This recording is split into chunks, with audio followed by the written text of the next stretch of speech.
Yeah. All right, so when I was chosen to do this talk, I wrote like a blog post length script, and it was awesome.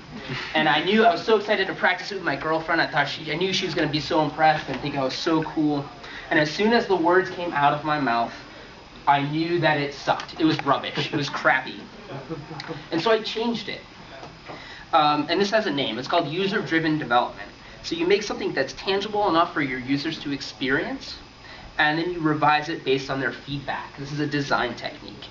So I'm an instructional designer, and what that means is I use design to develop learning technologies and environments. And I'm continuously blown away by how hard this is, right? It's so difficult. We've been trying to figure out online education for like 15 years now, and we just haven't really nailed it.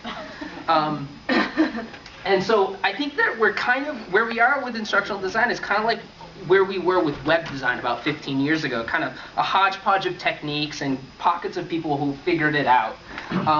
But now we have stuff like Gmail and Google Docs and video editors that sit right in the browser, right? We figured it out. Web developers figured out how to systematically solve complicated problems using web design. And they figured it out using techniques like user-driven development, like I mentioned before, which uses user stories like this. As a stakeholder, so that I can achieve something, I want to take some action. And these user stories drive the development process and validate the design when it's done.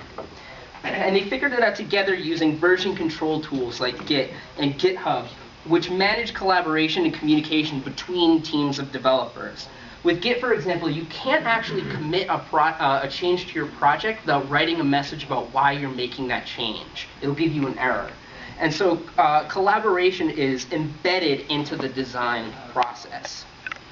And they figured it out using design frameworks like Ruby on Rails and Drupal, which scaffold the complicated things that are in most applications most of the time. This is called convention over configuration, right?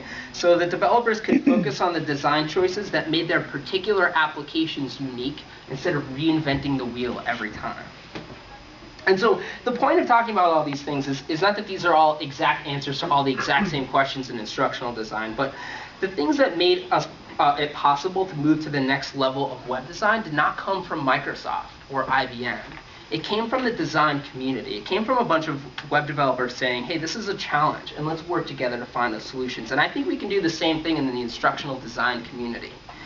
I think we can start by listening to the learners and revising when necessary, using learning goals to drive the development process, just like user stories.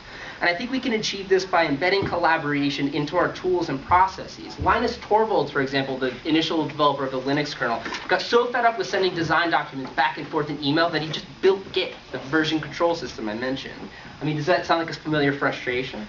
I think we can achieve this by scaffolding the design process with pedagogically smart defaults. So instead of adding a file or a reading, we add a self-discovery activity or a knowledge artifact project.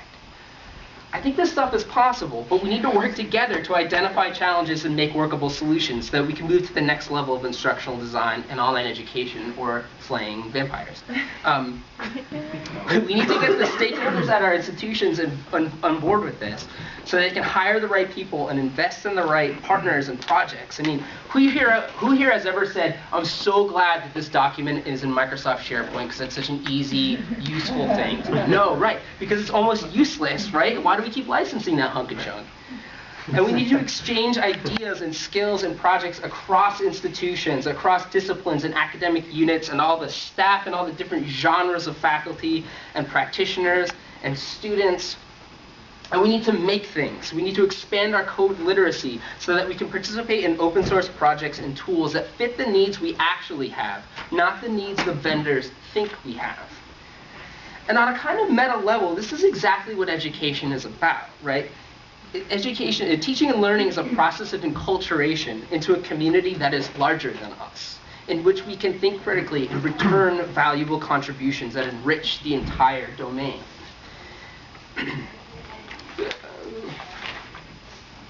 And I think there's something daunting about this, right? It's like staring out in the cliff into the clouds and not really seeing what's coming up. It involves a lot of responsibility, putting our ideas out there and watching them grow or fail. It's scary. But so is organizing things like this and giving Ignite talks, and yet here we all are, right? Everyone in this room has something to contribute. So I want everyone to go home tonight and write a blog post or join GitHub and commit your Hello World program or do something that make your ideas come alive, because that's the future of education and instructional design, and if it's rubbish, that's okay because you can always change it.